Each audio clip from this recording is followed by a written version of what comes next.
So আমরা কিন্তু একটি সিরিজ চালু করেছি যেখানে হচ্ছে আমরা বিভিন্ন ডিভাইস বা বিভিন্ন জিনিসের উপর এক্সপেরিমেন্ট করব এবং দেখব যে আসলে এক্সপেরিমেন্ট করতে গিয়ে আমরা কি সমস্যার সম্মুখীন হই এবং আমাদের সেই ডিভাইসটি আসলে পারফেক্টলি কাজ করে কিনা এবং তার হচ্ছে অনেস্ট রিভিউ দেওয়ার চেষ্টা করব এই সিরিজটির মাধ্যমে।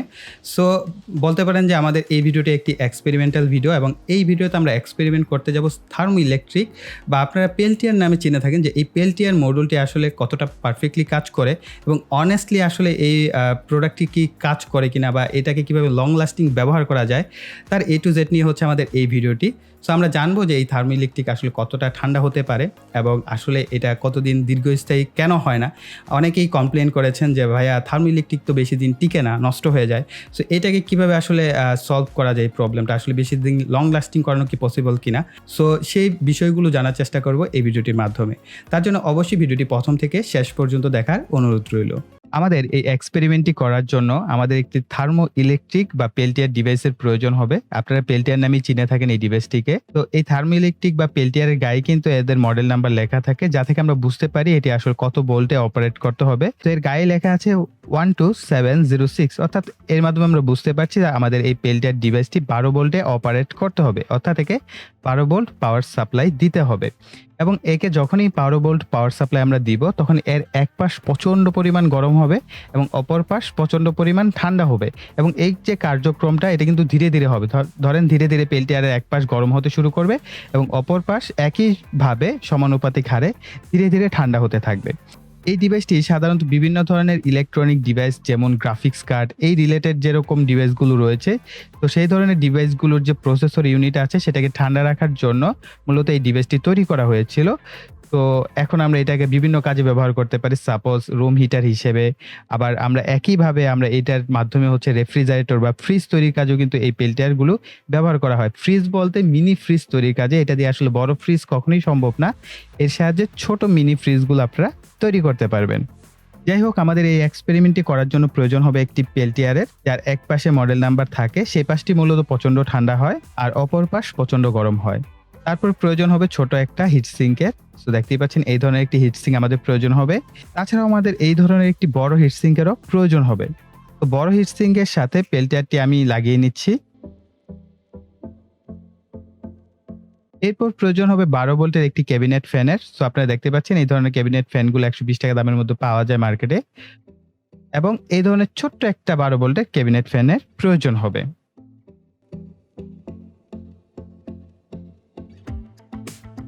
আপনারা যদি একটু খেয়াল করে দেখেন, বড় হিটসিঙ্কের সাথে যে আমরা পেল্টিয়ারটিকে লাগিয়েছি এই লেখাটি কিন্তু উপর থেকে দেখা যাচ্ছে, অর্থাৎ আমাদের এই পাশটি হচ্ছে ঠান্ডা হবে।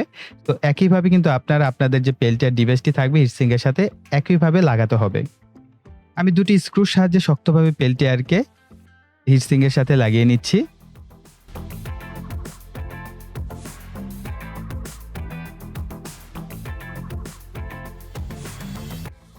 এরপর প্রয়োজন হবে থার্মাল পেস্টের। থার্মাল পেস্ট কিন্তু পেল্টিয়ার মডুলের দুই পাশে আপনাদের লাগাতে হবে। সো এটা কিন্তু অবশ্যই মাথায় রাখবেন, পেল্টিয়ারের দুই পাশে ভালোভাবে থার্মাল পেস্ট দিয়ে দিবেন।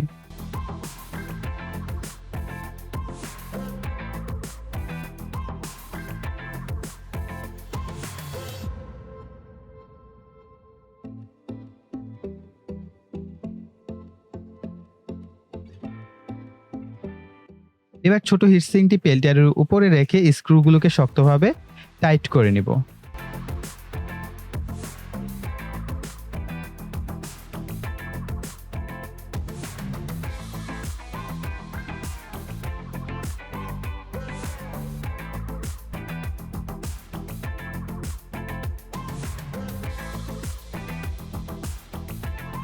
বড় হিটসিঙ্কের পেছনে বড় ক্যাবিনেট ফ্যানটি লাগাতে হবে। এক্ষেত্রে খেয়াল রাখবেন বাতাস যেন বাহিরের দিকে আসে এমনভাবে লাগাতে হবে।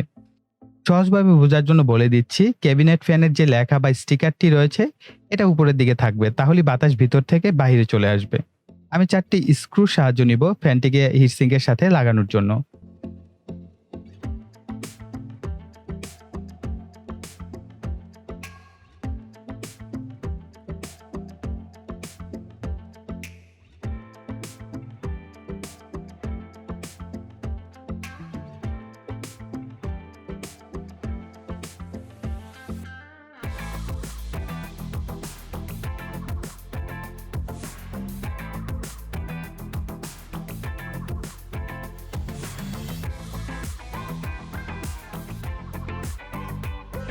এরপর ক্যাবিনেট ফ্যানের যে প্রোটেক্টরটি আছে সেটিকে আমরা লাগিয়ে নিব।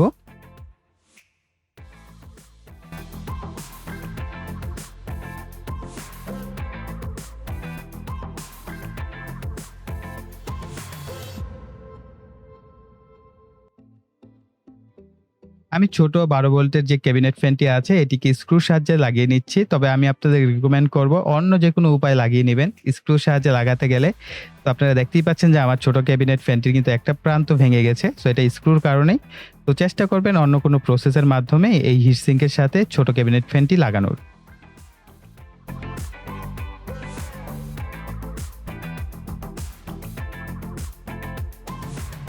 এরপর হচ্ছে আমাদের কানেকশন করতে হবে। কানেকশন খুবই সহজ। সবগুলো লাল তারকে একত্রে নিবেন, সেগুলোকে একত্রে যুক্ত করবেন। তারপর সবগুলো কালো তারকে একত্রে করবেন, তাদেরকে যুক্ত করবেন।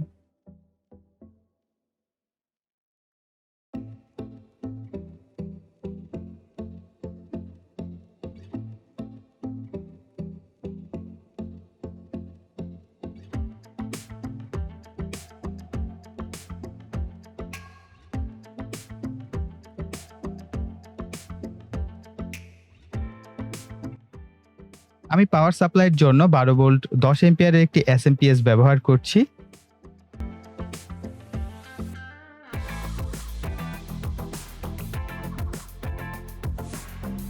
কালো তারগুলোকে আমরা যেগুলো একত্রে পেঁচিয়ে নিয়েছিলাম, সেগুলোকে আমরা এসএমপিএস এর যে নেগেটিভ টার্মিনাল আছে, এখানে যুক্ত করব এবং লাল তারগুলোকে আমরা এসএমপিএস এর যে পজিটিভ টার্মিনাল আছে, সেখানে যুক্ত করে দিব।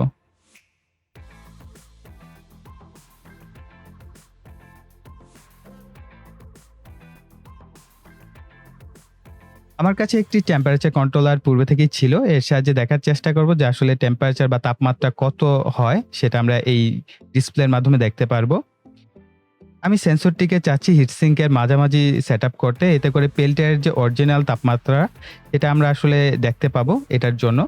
তাই আমি যে ছোট ফ্যানটি আছে, সেটা আমি হিটসিঙ্কের গা থেকে খুলে নিচ্ছি।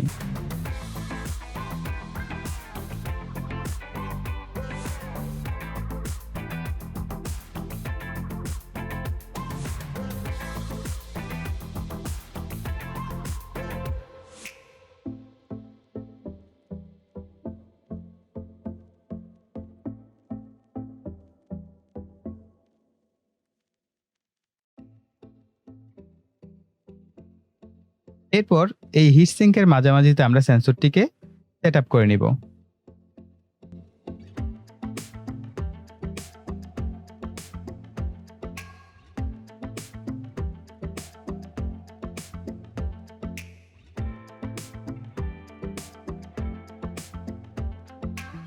পাওয়ার সাপ্লাই দেওয়ার পরেই আপনারা দেখতেই পাচ্ছেন খুব দ্রুত কিন্তু তাপমাত্রা কমছে। কিন্তু একটা নির্দিষ্ট তাপমাত্রায় নামার পর তাপমাত্রা খুব ধীরে ধীরে কমতে থাকবে, এটা মাথায় রাখবেন।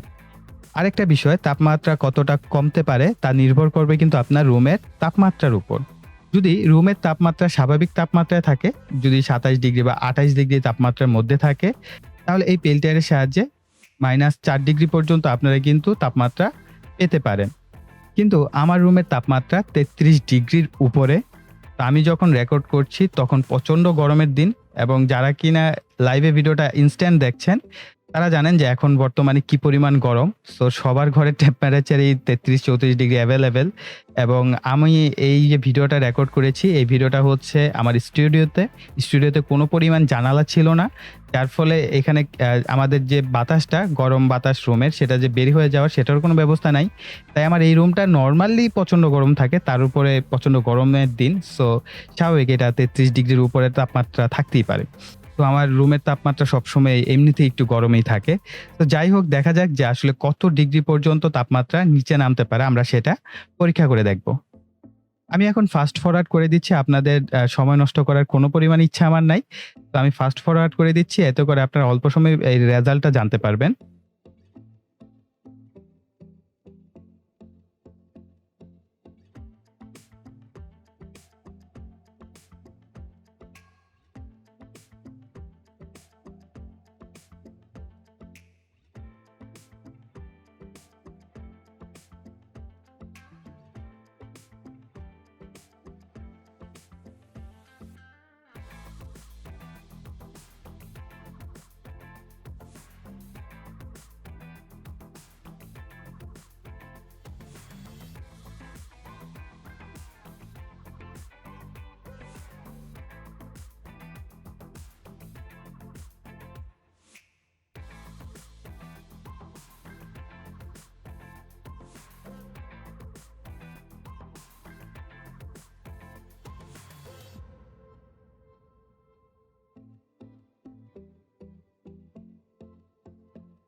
তো মোটামুটি 40 মিনিট ব্যবহার করার পরে আমি 9.3 ডিগ্রি পর্যন্ত সর্বনিম্ন তাপমাত্রা পেয়েছি। তবে আমার ধারণা এটা যদি আরো 2 ঘন্টা বা 3 ঘন্টা আমি চালু রাখি তাহলে এটার তাপমাত্রা আরো কমে আসবে। হয়তোবা আমরা মাইনাস ডিগ্রির দিকে যেতেও পারি। তবে আমি যেহেতু এক্সপেরিমেন্ট এখন 40 মিনিটের মধ্যে 9.3 ডিগ্রি পেয়েছি, তো আমি এক্সপেক্ট করতে পারি মোটামুটি এর মাধ্যমে মিনি ফ্রিজ তৈরি করা যেতে পারে। কারণ আপনারা কিন্তু দেখতেই পাচ্ছেন ছোট যে হিট সিঙ্কটি আছে এখানে কিন্তু কুয়াশার মতো ঠান্ডা পানি জমেছে এবং পানিগুলো আমি হাত দিয়ে ধরে দেখেছি বেশ ভালোই কিন্তু ঠান্ডা পানি জমেছিল।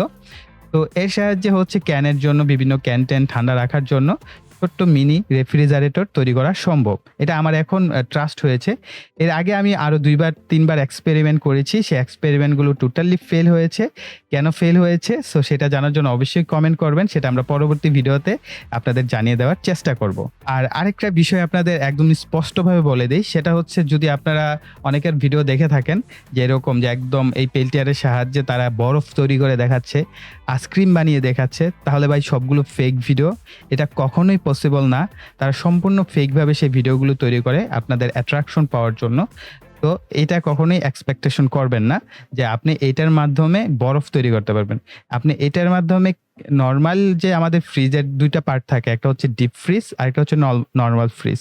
তো নরমাল ফ্রিজে যেরকম আপনি একটা ঠান্ডা ক্যান রাখলে যেরকম ঠান্ডা পান, ঠিক ওই ধরনের ঠান্ডা আপনি এটা থেকে এক্সপেকটেশন করতে পারেন। এটা থেকে আরো বেটার পারফর্ম করবে বা এটা 0-র কাছাকাছি না আসলেও 4 ডিগ্রি বা 5 ডিগ্রির মতো সেলসিয়াসে চলে আসতে পারবে। কিন্তু এখানে বিষয় হচ্ছে যে এটা যেহেতু খুবই ছোট্ট একটা ডিভাইস, থার্মোইলেকট্রিক আপনারা জানেন খুবই ছোট একটি ডিভাইস, যেহেতু আপনারা দেখতে পেয়েছেন ভিডিওতে অলরেডি। সো এটা কিন্তু বেশি দিন লং লাস্টিং করে না। সো লং লাস্টিং না করার পিছনে একটা কারণ আছে। ধরেন আপনি এটা দিয়ে একটি এয়ার কুলার বা আপনি একটি ফ্রিজ বা রেফ্রিজারেটর তৈরি করলেন। সেটা তৈরি করার পর কিন্তু আপনারা কী করেন, লং টাইম আপনারা সেটাকে কানেকশন দিয়ে রাখেন, অর্থাৎ এখানে ভোল্টেজ সাপ্লাই দিয়ে রাখেন। সো এতে করে যেটা হয়, এটা যেহেতু এটার ভিতরে হচ্ছে একটি পি টাইপ থাকে এবং একটি এন টাইপ এলিমেন্ট থাকে, যেটার কারণে এক পাশে কিন্তু প্রচুর হিট হয় এবং অপর পাশে প্রচণ্ড ঠান্ডা হতে শুরু করে। সো এটাকে যখন আপনি লং টাইম ব্যবহার করতে থাকবেন, এটার ভিতরে যে এলিমেন্টগুলো আছে একটা পর্যায়ে নষ্ট হওয়া শুরু করে দেয়। সো তার জন্য আপনারা যে কাজটা করবেন, যে ধরেন আপনি একটি রেফ্রিজারেটর তৈরি করেছেন, আপনার যখন প্রয়োজন সে প্রয়োজন অনুযায়ী 6 ঘন্টা বা 12 ঘন্টা আপনি এটাকে ব্যবহার করবেন এবং চেষ্টা করবেন যাতে একটানা 2 দিন বা 3 দিন যাতে এটা একটানা সময় রান না করে। এতে করে এটার ভিতরে যে এলিমেন্টগুলো আছে সেগুলো নষ্ট হতে শুরু করে দেয়। সো আমি রিকমেন্ড করবো, ধরেন আপনি এটা দিয়ে একটা ছোট্ট রেফ্রিজারেটর তৈরি করেছেন, যখন কিনা প্রচণ্ড গরম লাগছে সেই সময় আপনি এটাকে অন করে ব্যবহার করেন। ধরেন 6 ঘন্টা ব্যবহার করেছেন, দেন 2 ঘন্টা এটাকে বা 1 ঘন্টা এটাকে রেস্ট দেন, দেন আবার অন করে আবার ইউজ করেন।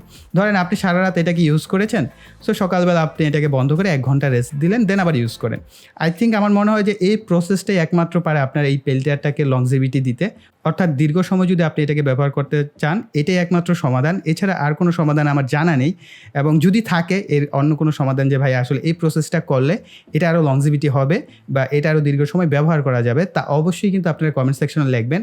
এতে করে যারা কিনা আমার এই ভিডিওটি দেখছেন তারা কমেন্ট সেকশন ফলো করলে তারাও কিন্তু ভালো একটা সাজেশন পেয়ে যাবেন। সো আমরা একে অন্যের সহযোগিতা করার চেষ্টা করব। সো আই থিঙ্ক এই ধরনের এক্সপেরিমেন্টাল ভিডিওগুলো আপনাদের অনেক বেশি উপকারে আসবে। আসলে এটার পজিটিভ নেগেটিভ দিক এবং এর সামনে কিন্তু আমরা আরও বেশ কিছু এক্সপেরিমেন্ট করব, সেই ভিডিওগুলো আপনাদের অনেক বেশি উপকারে আসবে। তার জন্য অবশ্যই কী করবেন, আমাকে উৎসাহ দেওয়ার জন্য একটাই কাজ, ভিডিওতে লাইক দিবেন।